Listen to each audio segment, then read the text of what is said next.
problem kita kekinian itu setiap masyarakat punya eskal atau punya grundel itu ditanyakan kiai. Padahal seharusnya tidak sesuatu yang harus apa ditanyakan. Misalnya kayak gawane di bojo akeh ya mesti sumpek ngurmat wong wedok sitok sumpek apa meneh telu. Terus gawane wong duwe utang akeh ya sumpek. Hal-hal seperti itu kan lazim. Sebenarnya nggak perlu ditanyakan, biasa wae standar. Tapi kita ini sering menuntut orang lain menjadi solusi ya bagi orang itu. Makanya saya kalau ngajar di Jogja itu sering cerita begitu. Problem orang kota itu adalah kalau punya beban itu dibebankan ke negara atau ke kiai atau ke ustadz. Padahal beban ini sebagai hukuman karena kesalahannya apa? Sendiri. Saya masih ingat betul ketika kasus Aid. Mbah Mun itu orang yang sangat syafiq li ummati, sangat syafiq lah, sangat syafaqah pada umatnya. Ketika ada seorang dokter peneliti obat Aid, itu sangat tertantang, dia sangat obsesi bisa menyembuhkan Aid. Aid yang karena free sex ya, bukan karena ketularan. Saya ulang lagi, yang karena seks bebas, bukan karena ketularan. Itu tidak biasanya yai duko. Baru pertama itu saya melihat yai itu agak duko. Terus beliau tidak jawab, tapi setelah dokter itu pulang ngendikan begini, pangeran itu kadang ngersakno kabeh iku ana sangsine, cara bahasa modern ana sangsine. Ya tujuane pangeran iku wong ben tobat ben balekne ning Allah. Jadi ana wong uripe ngawur diutang, ya sangsine wong urip ngawur diutang ben uripe apik. Intinya Mbah Mun mau ngendikan kesalahan itu pantese ya ana sangsine ben wong tobat. Lah saiki kiai iku nek ditakoki ngono berusaha cari solusi sanksiku, padahal Allah kepengen memberi sanksi. Enggak sampean misalnya zaman mondok ra sregep terus bareng saiki dadi kiai bingung terus kula kan dadi solusi Gus kayak donga laduni. Wong pangeran ngekeki sanksi kuwe zaman mondok ra sregep. Ben ora rasane isin maca keliru di depan umum. Malah yo ijazah napa? Laduni. Jadi itu pelajaran bagi saya menurut saya. Jadi kata Mbah Mun la'allahum yarji'un itu la'allahum yantahun yang di Quran itu satu kesalahan itu pasti Allah itu menghendaki ada apa? Sanksi. Tentu maksudnya Allah baik supaya tobat. Tapi sekarang sanksi itu mau dihilangkan. Kadang konsultannya itu kayak bojo kepengen minggat. Sing lanang tak takoki kena apa? Mun lami Gus boten kula nafakoi. Ya aku yang mending normalnya aku minggat, aku terlambat bojomu kepengen minggat saiki aku terlambat. Kudune wis wingi-wingi. Normalnya wong lanang ra tanggung jawab, mencen sanksine bojone mesti bojomu pinter. Wis ngerti sing lanang ra kena deloki melok wong tuane ya meniku. Dadi nah seperti itu menurut saya semua kiai itu harus kayak saya dalam bab itu. Tapi mereka nyari donga, piye bojo iki ra dicukupilah seneng. Terus golek akeh pengasih, golek jimat. Akhirnya Mbak Mun nanti cerita, sing kula paling tak kenang sih Pak. Akhirnya kiai ini nganti lali ya. Ana wong melarat yo ijazah kiai. Berhubung kiai ini ku isin muni ra iso dijazahi duha mek donga. Kiai ini ku lali nak dhewe fakir. Akhirnya yang minta ijazah ditimbali Mbah Mun. Rene tak ijazahi. Kowe yo ijazah duha mek sapa kiai iki. Lha kiai ku dhewe fakir kok jalu ijazah. Yo ijazah ya mek aku sing wis sukses dadi kiai sugih. Artinya apa? Benar ceritanya Gus Zofur, gara-gara setiap pertanyaan itu memaksakan bisa jawab. Jadi kayak neng pondok loh, sekarang dene dia Joko tua, lo kok ngekek ijazah mahabbah. Dene pondok ganti Joko tua. Itu di pondok mana-mana Gus itu ada ijazah laduni. Padahal sing ijazah itu ya tau ra munggah. Sekolahnya ora tau munggah. Ngono dicawal ijazah laduni yo. Coba di pondok-pondok beredar gak ijazah ketemu Nabi Khidir? Beredar. Padahal yang ijazah juga gak pernah. Nah itu karena yang diceritakan Gus tadi memaksakan bisa. Jadi karuan dekne dhewe ra iso ya santai wae.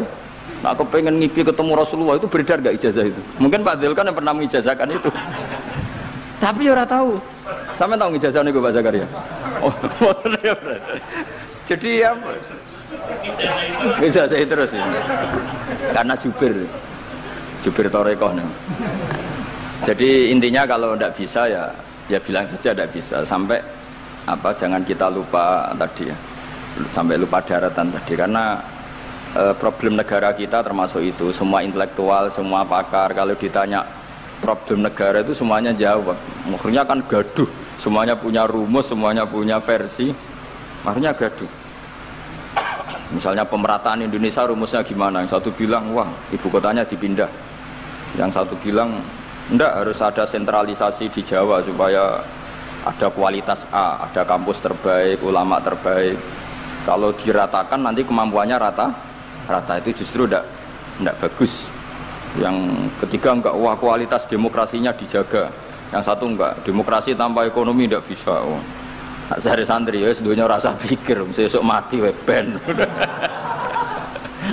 Nah itu kan karena memakir sudah semua ahlun nar itu redaksi di Quran tuh khalidina fiha, sehingga zaman tabi'in sudah banyak yang berpikir enggak ada kemungkinan orang sing yukhrajuna minan nar.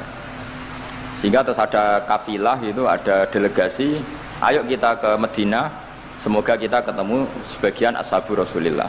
Sehingga cerita akhirnya ketemu beberapa sahabat. Di situ diceritakan ada Jabir, ada beberapa lah yang sahabat sepuh bahkan. Nah terus si Jabir ini, sahabat Jabir ini cerita kalau itu memang ada di syafaati Rasulullah Shallallahu Alaihi Wasallam. Tapi satu kontingen ini yang tetap berpikiran tidak ada syafaat itu banyak. Alasannya semua cerita tentang ahlun nar adalah khalidina fiha. Ketika Jabir masih hidup itu ya sempat terjadi debat. Loh itu yang khalidina fiha itu amma, sehingga ini menjadi khas. Meskipun khas ini iskal, kita akan iskal karena itu di Quran tidak ada.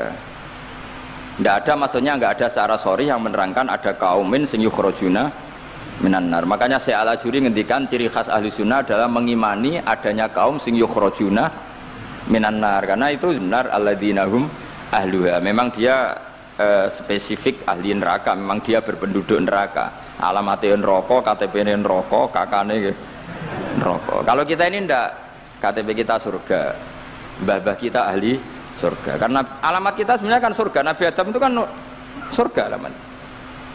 Makanya saya ngaji di mana-mana itu betapa baiknya agama ini. Karena kunci surga kita sudah dikasih tahu miftahul jannah. Sementara kita tidak tahu kuncinya neraka. Jadi kena mlebu neraka kebangetan. Wong ora roh kuncine kok mlebu. Tapi jare kancaku, wah gak ono pintune Gus, dadi langsung blusek. Ini problemnya itu. Tapi nek sampean mlebu neraka kebangetan. Karena yang kita punya kuncinya itu surga, kita tidak punya kunci neraka. Ono sing dikunci neraka, betul toh? Nah, harusnya kita nggak bisa masuk neraka karena nggak punya kuncinya.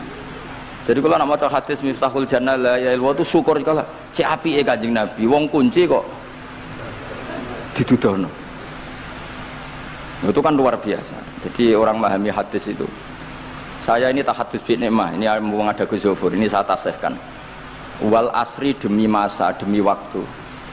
Saya ketika baca ayat yuridu wa bikumul yusra wala yuridu bikumul usra, dengan ayat wal asri demi waktu, itu memang luar biasa Islam. Coba ya, kita baca kalimat tauhid itu kan hanya butuh waktu setengah menit, mungkin tidak ada la ilaha illallah Muhammadur Rasulullah. Waktu yang sesikat itu bisa menghapus kekafiran di masa lalu.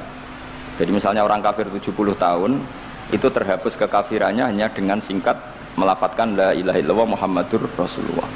Dan waktu pas dia melafatkan syahadat ini momen paling dikenang ketika nanti di akhirat. Wal asr, demi waktu. Jadi artinya apa? Momen terbaik kita adalah ketika melafatkan itu. Dan kalimat itu mudah dan sah, asal belum yughorghir, belum kelerek-kelerek, sah. Dan tanpa syarat. Misalnya sholat tidak butuh suci, butuh nutupi aurat, butuh melakukan rukun dan syarat. Syahadat enggak. Lau talaffadhu kafirun bihadhi syahadah, mesti apa? Sohat hadhi syahadah. Padahal kafir urung adus ijek cerita ya betapa agama ini mudah. Ya kan, kalimat yang bisa menghilangkan kekafiran kemudian tidak banyak syarat. Coba kalau kamu mau sholat, syaratnya kan macam-macam. Mau zakat, syaratnya macam-macam. Tapi kalau mau yang masyhur itu khawarid. Khawarid itu kelompok yang sangat soleh secara zahir. Yes, ibadahnya kata Rasulullah siamu laisa siamukum kasiyamihim wa qiyamukum kami qiyamihim. Jadi puasa kamu sahabat enggak sehebat puasanya orang apa? Khawarij, ibadah kamu tidak sebanding ibadahnya Khawarij, tapi mereka sangat biadab. Ya murukuna minaddin murukosahmi minar ramiyah yaqra'unal Qur'an la yujawizu hana jiro. Dan diantara kesolehan yang berlebihan ini kata Nabi apa? Yuqatiluna ahlal Islam wala yuqatiluna ahlal ausan. Kalau dijak musuhi sesama Islam semangat, tapi dijak musuhi yang jelas salah tidak semangat. Ini kelompok sing hadarona humun Nabi, kelompok yang kita diperingatkan Nabi untuk sangat apa menghindari. Karena logikanya jelas ya. Orang yang kafir saja inginnya Nabi menjadi muslim dengan diajarkan syahadat. Tapi ini orang yang sudah muslim, seleranya Khawarij, dikeluarkan dari Islam. Tahlilan kafir, kuburan kafir, nyekelake kafir. Apa saja menjadi kafir. Ini pertanyaannya kan, inginnya seorang Nabi itu kan tentu dari kafir menjadi muslim. Ini yang sudah Islam menjadi kafir.